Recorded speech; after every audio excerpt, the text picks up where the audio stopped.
Well, good evening, everyone. I hope you're all doing good tonight. Good to see everybody. You know that there is a meeting going on.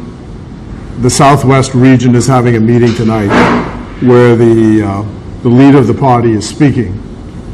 That's what's going on. And I hope what everybody is seeing is a multiple set of activities, because let's say on Monday night I went first to a meeting of the National Progressive Institute where there was a panel discussion on the OBAN energy proposal for Grand Bahama.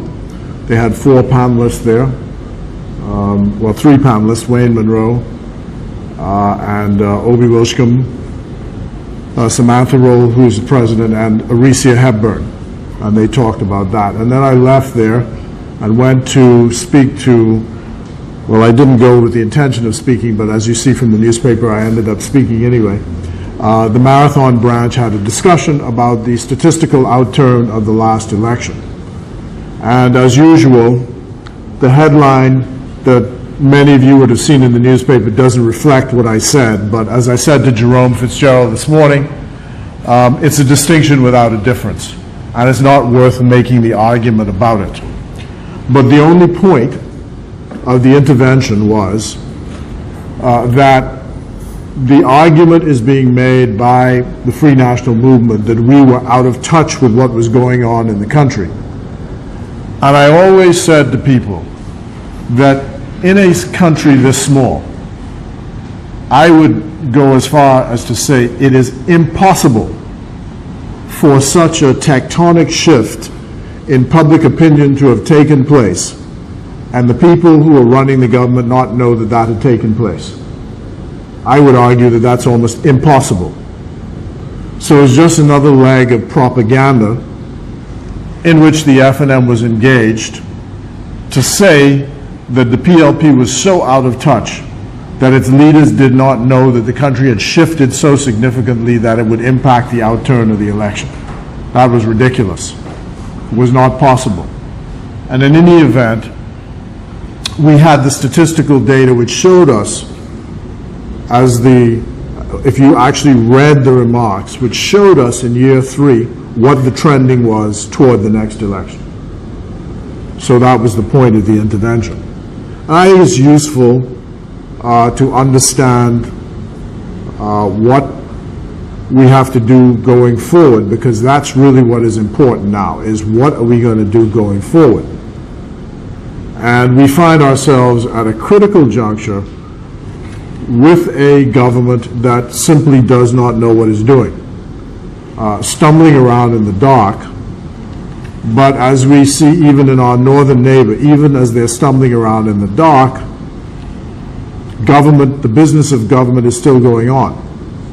And they're making decisions for their friends and their family and their loved ones. And we are going to have to live with some of those consequences in the long term. So we have to be planning what we are going to do to recover the government and how we're going to work to chip away at what is already a rot which is set in against them, what I call buyer's remorse. How are we going to build upon that? Because assuming you have a term which lasts for 60 months, there's a lot of space for them to correct all the missteps of the first year. We have to encourage them to continue with the missteps. Hopefully it's not too much to our detriment. But the fact is it's in our interest to point out what these missteps are. And one of the things we're saying is they have to come up with projects that are going to put people back to work. If you ride around Fox Hill in the middle of the day, there are too many young men in particular sitting around the public areas of Fox Hill doing nothing. And I think that that is symptomatic of a national problem.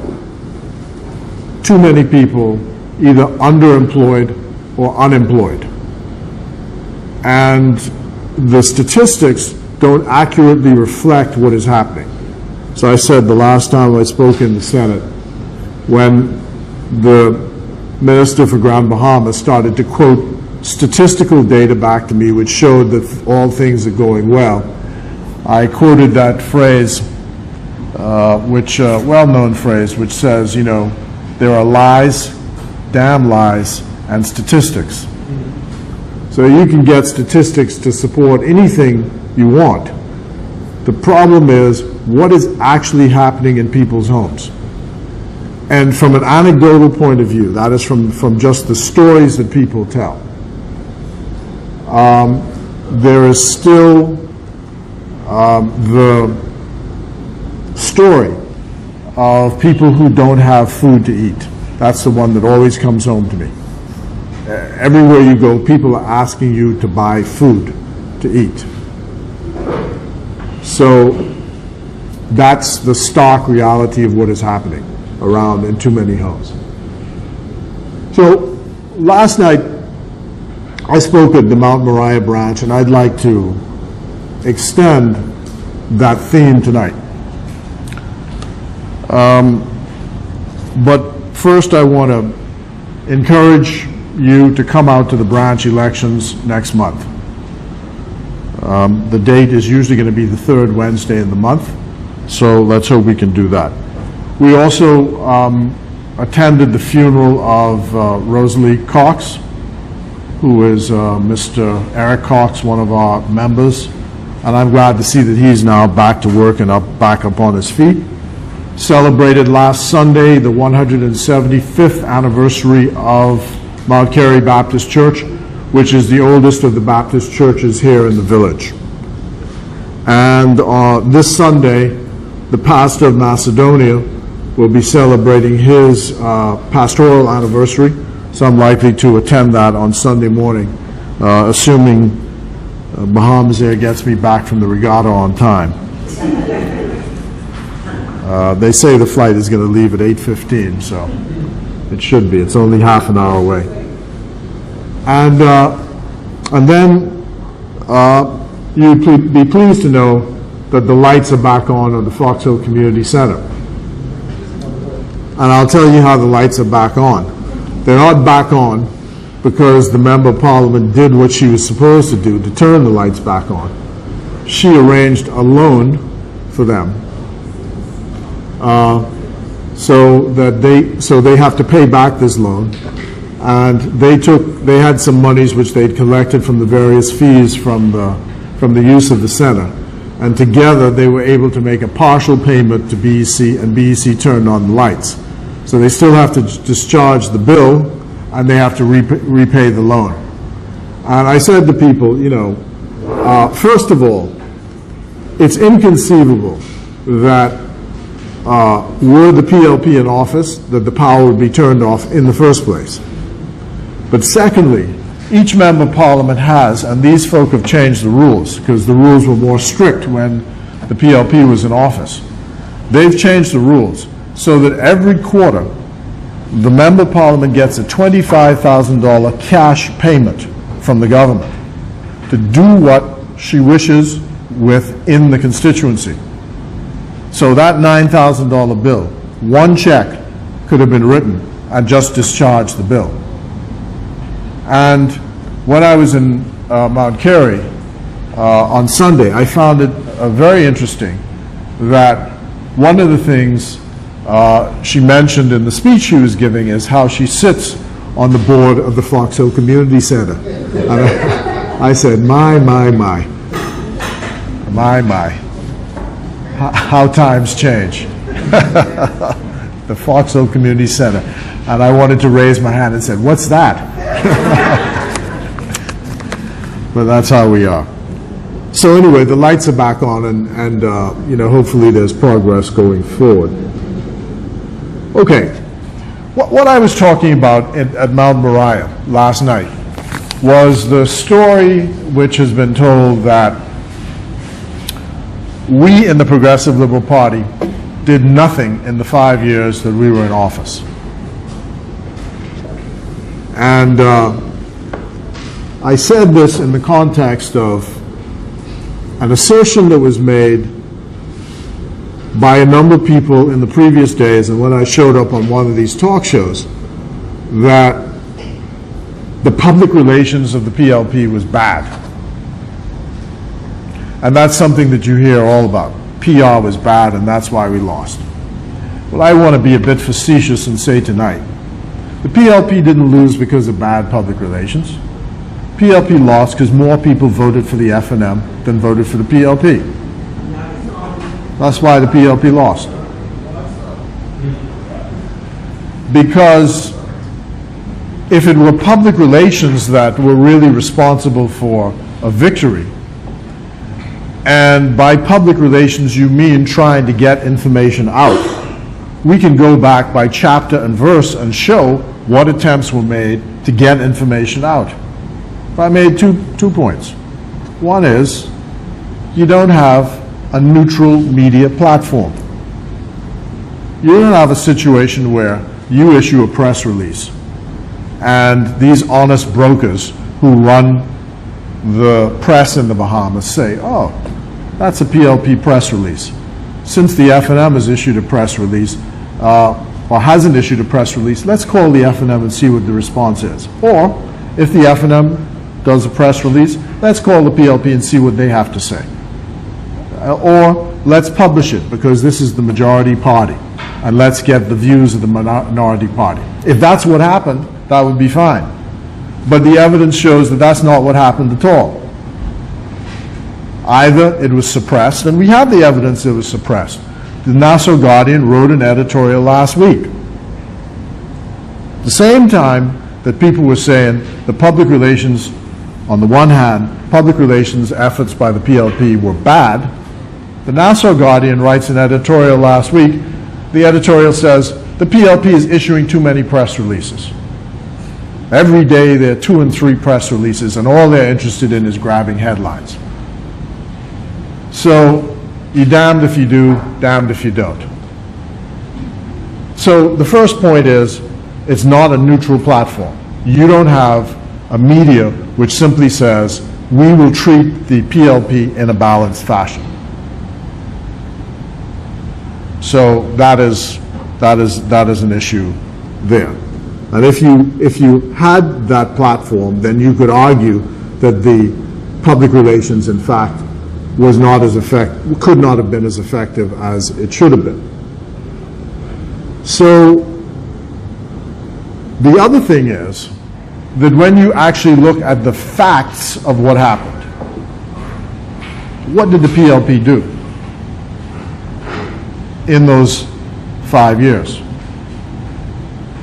Last night I mentioned national health insurance, I mentioned BAMSI, and I mentioned Bahama. Those 3. There's a 4th one I want to come to tonight. 5,000 jobs, $4 billion US invested in Cable Beach by the same PLP that they said was lousy, corrupt, and crooked and did nothing. But today, that is the only project that is creating jobs in this country. And this group fought it tooth and nail. So I mentioned that. I mentioned BAMSI. And I mentioned the fight against national health insurance, all of which was, national health insurance was designed to solve the problem of people and paying for their health care, opposed by the F&M. And I mentioned BAMSI. I said, BAMSI, if you think about it, you would believe that the only thing BAMSI was a burnt out building.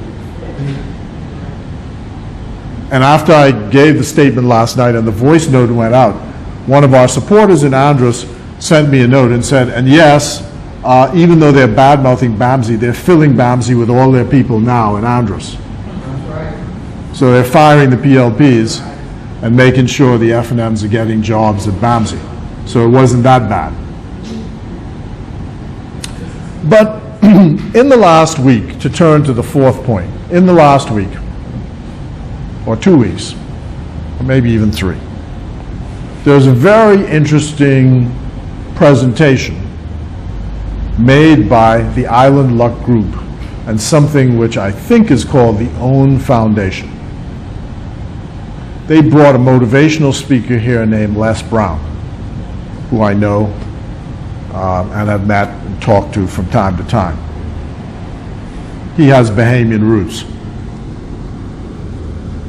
And, but before he spoke, the founder of Island Luck and of the OWN Foundation spoke. The room was filled with hundreds, if not thousands, of Bahamians. And if you look at the video, it's about a 3-hour video.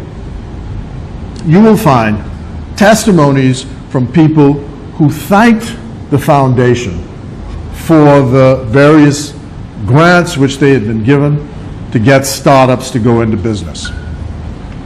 I believe you can get from the foundation $10,000 grants or $25,000 grants for startups, and there were wonderful testimonies to this. And Mr. Bastian, Sebass Bastian, who is the founder of Island Luck, spoke about his history as an entrepreneur and how he got started and how, you know, luck and taking chances and how you have to pursue your dreams. And he said that he was a student at the Bahamas Academy, which is the Seventh-day Adventist school. And on graduation day, there was a man who spoke, who he in retrospect recognized as Sir Lyndon Pindling. He said the speech was very long. He doesn't remember, he didn't know what the man was talking about. But he remembers this last phrase that the man left him with, Sir Lyndon Pindling. Sometimes it goes something like this, may not be exactly like this. Anyway, he said, sometimes to get to the top, when the elevator isn't working, you got to use the stairs. Sometimes to get to the top, when the elevator isn't working, you got to use the stairs. That's what he said, Pindling said. And he said he never forgot that expression. And he said it again at the end before leaving so that Les Brown could come and speak. And as I said, this is a wonderful presentation and their business has been successful. So I want to say this, right? I thought to myself, I wonder if the hundreds and thousands of well-to-do people sitting in their nicely comfortable suits and dresses, wonderful, beautiful ladies, you know, well-dressed men, successful people, aggressive people. I wonder how many of them connected the Progressive Liberal Party to the fact that they were able to sit in that room that night and hear Sebass boast of his success. I wonder how many of them made that connection. Do you make the connection? The Progressive Liberal Party legalized gambling in the Bahamas over the objections of a referendum for good and just reasons. In any event, only 40% of the people turned out to vote, so it didn't represent the majority opinion in any event. But the Prime Minister at the time and the government at the time had been advised by the Commissioner of Police that it was impossible to shut it down without a very high cost.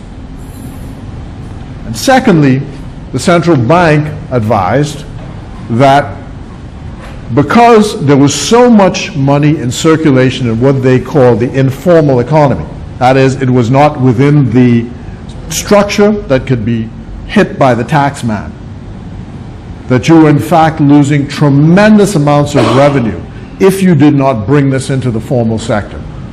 So the PLP, for those reasons, decided, notwithstanding the results of the referendum, they would take the chance and legitimize this operation. Now, you can have moral arguments about gambling. I'm just dealing with the facts right now, what happened. 3,500 people worked in that sector. That's the figure we heard at that time. So that decision also protected those jobs. And the sector then goes on, and what did they do when they implemented the tax structure? The gambling establishments had to all pay back taxes for a number of years because they had been operating without a proper licensing regime before they could get a provisional license. And now the structure is so formalized, they're subject to the Know Your Customer rules, and they're properly taxed by the government. And I think there's some $40 million of revenue which comes in annually from that sector. $40 million. And then you have the employment opportunities. But I looked at the profiles of the audience, and they would be upwardly mobile, upper middle class to middle class, some young people, startups, and so on and so forth.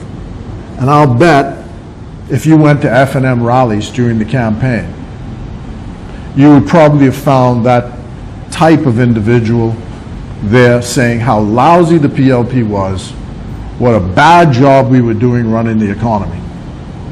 And yet, they are the beneficiaries of that very decision, that bad decision making, that lousy performance as the manager of the economy. They are the beneficiaries of that presentation that night at Paradise Island. And I'm sure not one person made the connection between that decision and the PLP's contribution to the management of this country.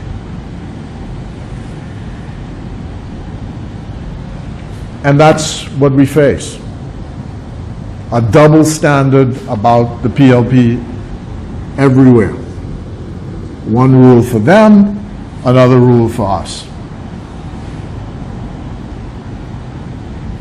And we have to be careful, which was the point I was making in Mount Moriah last night, not to buy into the propaganda of the other side.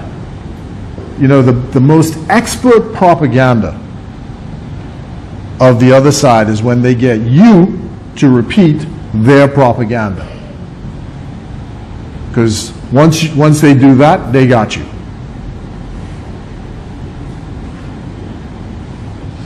What I said was, that does not mean that the PLP had a perfect record in government. It certainly doesn't mean that. And that doesn't mean that you cannot, you can't ignore the real perceptions of what happened during the last 5 years. You know, when people say that, you know, they just tune out, they don't like you, they say you must go, you need a new face, all of those things. You have to pay attention to that because you have to respond to that. So that's the other side of the coin. And once you know that, you have to take the necessary steps to adjust to that. So I'm not by any means saying that we ought to ignore that. And this morning I had a number of conversations with party supporters about individual representatives and their performance. So-and-so didn't show up to the funeral of a stalwart councillor. The family was trying to get in touch. So-and-so's son didn't get a job under the PLP. So you have a lot of individual complaints of that nature. But the question is, in the aggregate, in the overall, did the PLP do more good than bad, or did it do more bad than good? And it's not a light question I'm asking, because You only have to remember this, and I don't want to take the analogy too far, but if you'll bear with me. Slavery was abolished in the Bahamas in 1834. And if you do the math, someone do the math quickly. The majority in the country was people, what they call people of color, Negro, Africans, whatever you want to call them. The first time that you had a government of majority rule was the 10th of January 1967. That's the first time in the entire history of the Bahamas. And you've got to see that there was a whole pattern before that of negative, negative, negative, negative, negative that was in the history of our country, in its social history, and in our legal history. I'm reading a fascinating book now by Sean McQueenie called Breaching the Gate. Breaching the Gate. And he goes into the period of history in the Bahamas between the years 1750 and 1850. Breaching the Gate, between 1750 and 1850.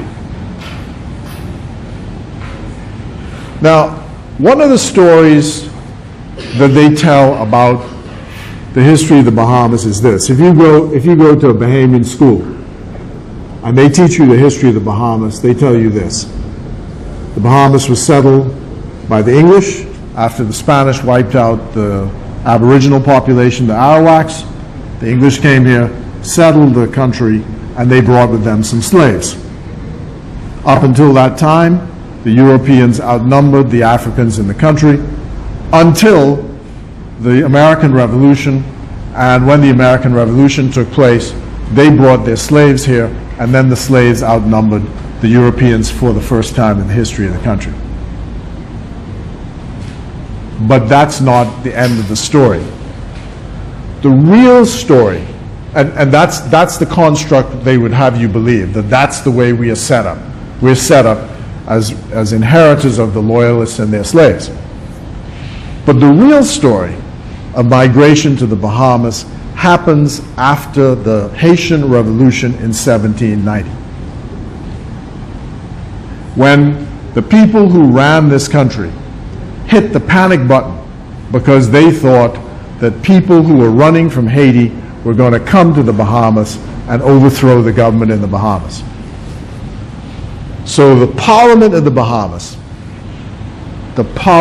Bahamas passed laws to make it impossible for people of color, as they call them, or free blacks.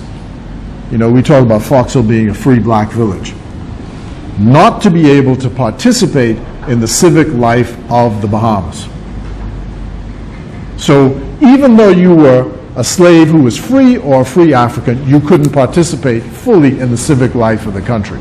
The only people who could participate in the civic life of the country were those who were pure European blood. And they passed laws to define that. So one law was, if you were white, if you were 3 degrees away from an African ancestor. And after you went to the 4th degree, then you were free-colored or black. When the Haitian Revolution took place, they passed another law. And that law said, we changed the law. If you have 1 drop of black blood, you're black. So they said 2 families, the Mackenzies and the Thompsons, who had been white, went to sleep one night, they were white. The Parliament passed the law, the next morning they were black. And what you could do, if you wanted to get your rights back, is you were, as a free colored, you could petition the House of Assembly and ask them, can I please be a white man? And they would look at the evidence and decide. Can you believe that? Laws of the Bahamas.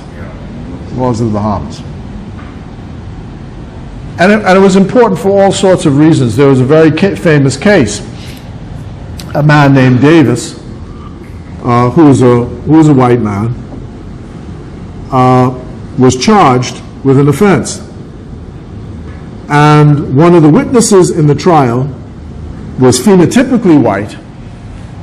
Phenotypically means he looked white.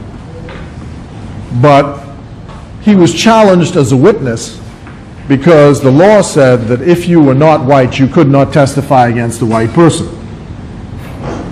So Davis said, when the witness showed up in court, Davis said, no, you can't testify against me. You're a white man. You're not a white man. You're a black man. So they had to withdraw the jury and have a trial within a trial to determine whether the witness was black or white. And when the trial within a trial took place, the man who was being challenged as being a black man said to Davis, I didn't know what you're talking about because you black yourself.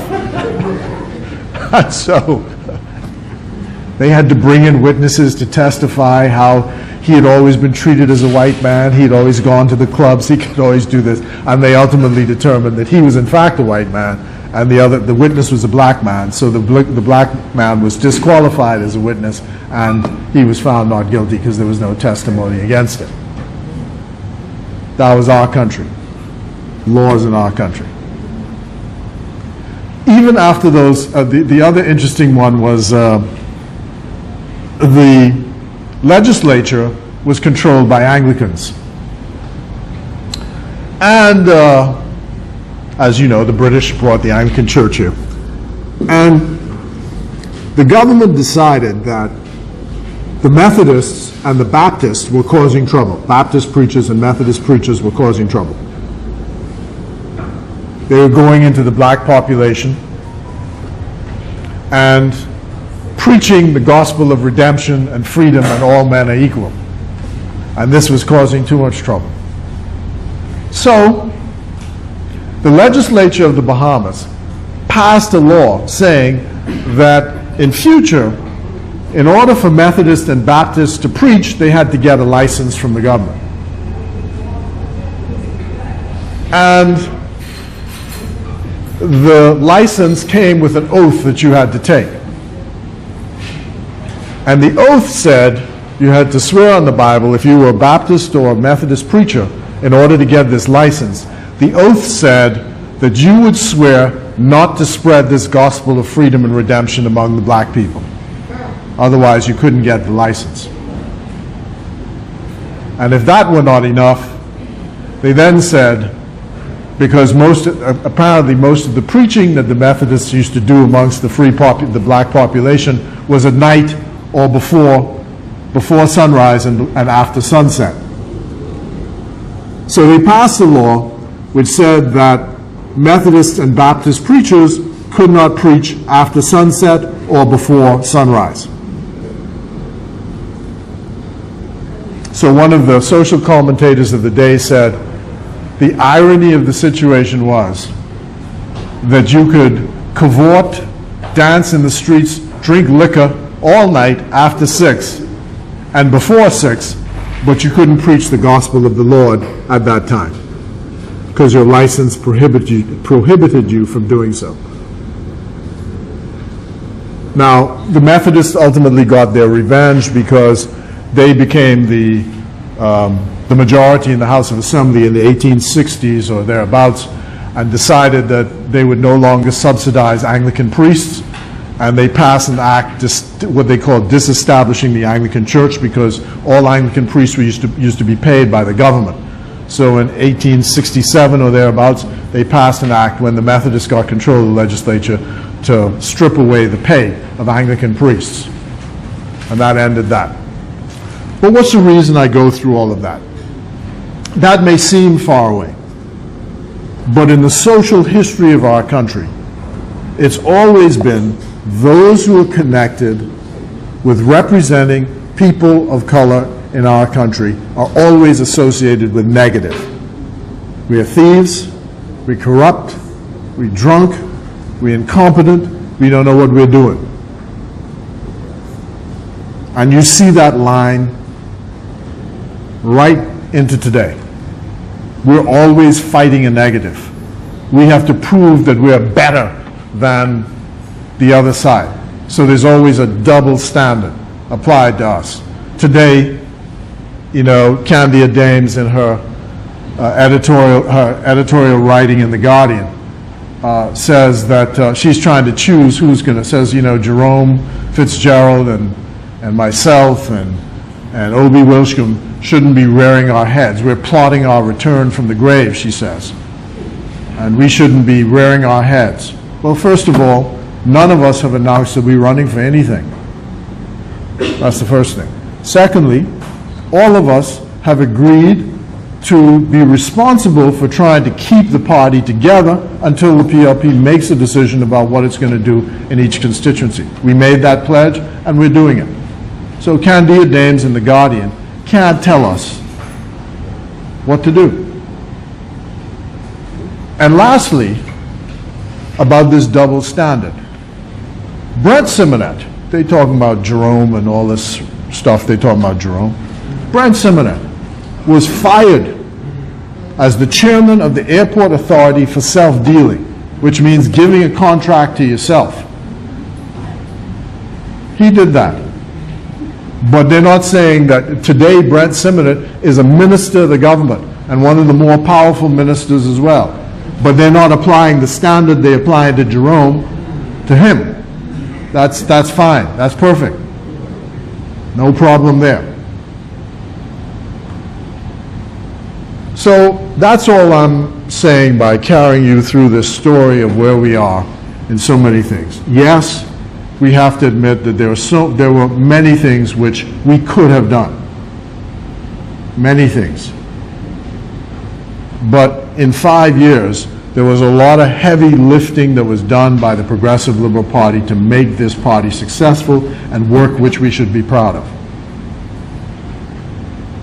And every time I see D'Aguilar cutting a ribbon at Bahama and saying what a great thing it is, you can't believe that these are the same people who 1 year ago said this was a secret deal, gangsters were taking over, you know, it was all of this. But, you know, 5,000 people work at Bahama today because we put in the work and fought to make sure that that project came off. That's the only thing which they have to boast about. And going forward into the future, they have a lot, we have to go do a lot of public works. I talked about a new airport has to be built. The airport has to be expanded. Grand Bahama has to have a more aggressive outreach, and we have to get control of the Grand Bahama Port Authority. We passed a law after the report of the committee which put Bahamians on the board, government representatives on the board, and will direct the city, gave the licensing powers back to the government.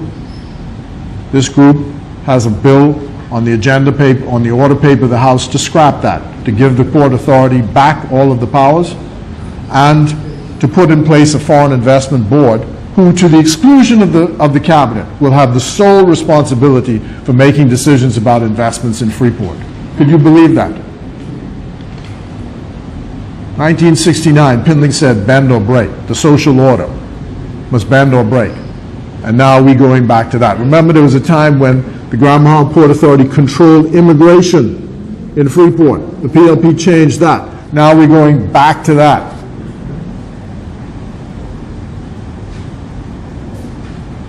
So we have a lot of work to do, and we have to steady ourselves to do it. And we have to bring our children along to not buy into this negative propaganda, that they have a good heritage on which to build. So we have within our grasp the ability to win this government whenever the next election is called. And public domain that did the recent statistical analysis said this: The history of what has happened in the last 20 or so years with elections, with switching from one to the next shows this, that if the rot sets in and goes beyond a year and a half, it is impossible to reverse it. Do you understand that? If the negative sets in for a year and a half into the term, it appears that you cannot reverse the rot. So these folk have 1 year down. That means if that's right, they've got 6 months left to go to turn around the negative. Otherwise, they're in deep trouble. So never mind ministers talking about, I don't care, I have 5 years and all the rest of this. I warned him. I said, in this country, unless we reform the public administration, from the time the cabinet makes a decision on something to the time the first shovel gets in the ground, that is, let's say I decide I want to build a new school in Fox Hill, and I make a decision in the cabinet today. By the time that actually translates into a shovel in the ground to put the first blocks in cement is 3 years. 3 years. A year is gone. And they haven't even announced the first thing yet. Not one thing.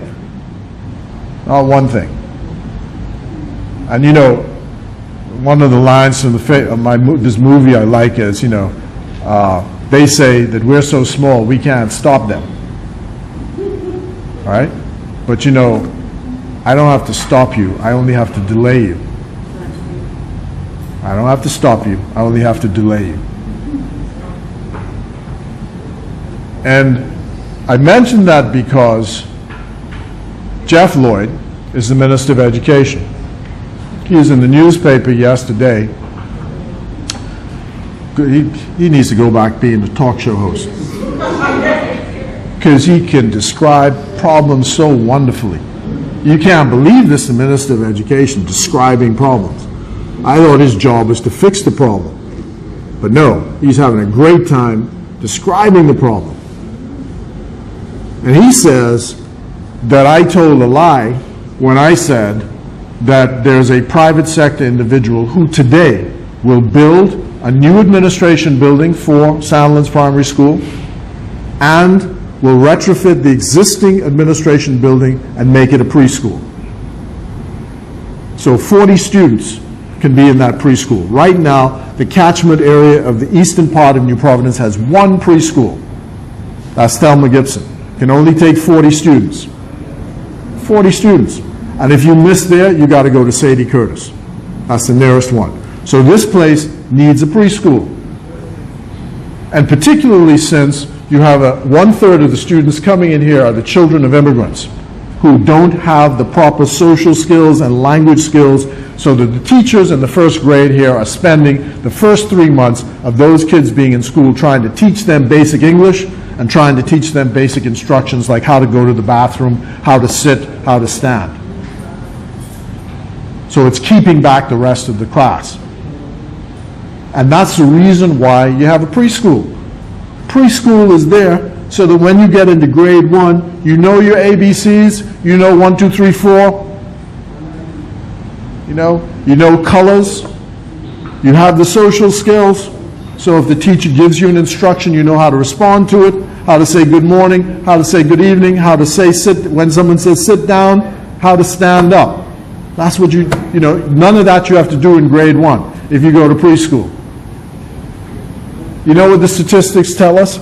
Only 34% of the children in the Bahamas today get into preschool. 34%. That's 2/3 of the children who are aged 3 to 4 don't go to preschool. So you're starting off with a deficit. 66% of the students in the age 3 to 4 do not go to preschool. And then it gets worse all the way up. When they reach the GLAT, to take the GLAT, which is at grade 6, before you leave, you take a GLAT again at grade 6 before you go into junior high. right? There's another exam, the test, assessment test, which takes place at grade 6 before you go to junior high. And the CDB showed us a report which says 55% of the students do not meet the standard of that exam. So 55% going into junior high are not properly qualified for junior high. 55%. So you see how it keeps going? So 2/3 all the way get to the end of high school not properly qualified to be in high school. So they're missing something along the way. And of course, only 28% end up going to college after high school. 28%. And what's the solution to our issues going along? All of us in here can testify to the fact that education helped to improve the quality of our lives. All of us. You know, when my mother used to wake me up at 5 o'clock in the morning to do my, in primary school, to do my geography assignment, and I thought, you know, she was just being harsh on us and miserable on us, was a lesson which took me all the way through university and today. That you got to get up and you've got to work and you've got to learn your lessons, because all of us can say, because we learned our lessons today, we have a job which we enjoy, and it gives us a level of comfort that we're going to survive in society. So education is the key. And he says he don't know nothing about it. You know, it doesn't exist, so on and so forth. I just spoke to the man again who has the offer to build a preschool. And he says still willing to do it. And he can do it in 3 months, not 3 years. In 3 months, if you tell him today, he'll even front the money. He'll build it. Get his builder. I met the young man who built that library over there, because he built the library over there. Put all the computers in it. From scratch, not a penny, and wanted to proceed to do the building. But the Minister of Education says he don't know nothing about it, this and that, so on and so forth. So, yeah, that's where we are. So thank you all for coming out tonight. I said a mouthful. I hope that, you know, some of it is retained. But, you know, when you see that scene again, if you go and watch that scene of these people saying thank you for the funding they were able to get from this foundation, just remind them that had it not been for a decision of the Progressive Liberal Party, that foundation would not be able to exist, to be able to do that. So as bad managers as we supposedly were, as terrible as we were, and so on and so forth, there are many people today in this country who have to thank the PLP for the decisions that were made to improve their quality of life. That is undeniable. Those facts cannot be controverted. Those are the truth, no matter what the propaganda says. Thanks a lot. And PLP,